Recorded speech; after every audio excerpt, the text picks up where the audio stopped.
အစီအစဉ်လေးအရာImperial Law Institute မှာ Founder ဒေါ်မြတ်မိုးမှာအဖြစ်မှာစကားပြောကြားဖြစ်ပါရဲ့ရှင်။ဘုရားပါ၍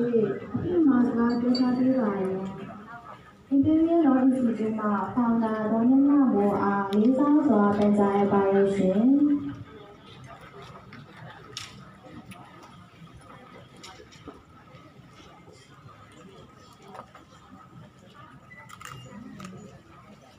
ဒီကဆိုရင်ဒီပိုင်းရဲ့ပြည်ရေးလောကိုဖြစ်တဲ့သုံးချိန်များပေါ့နော် graduation ခန်းနာကိုချပါရနေလို့ဖြစ်ပါတယ်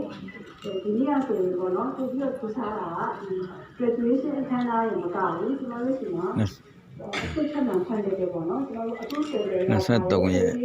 17လ2025 Diploma in International Law နိုင်ငံတကာဥပဒေပွဲWelcome လုပ်တာပေါ့နော်သူတို့ရေးအခမ်းအနားတွေ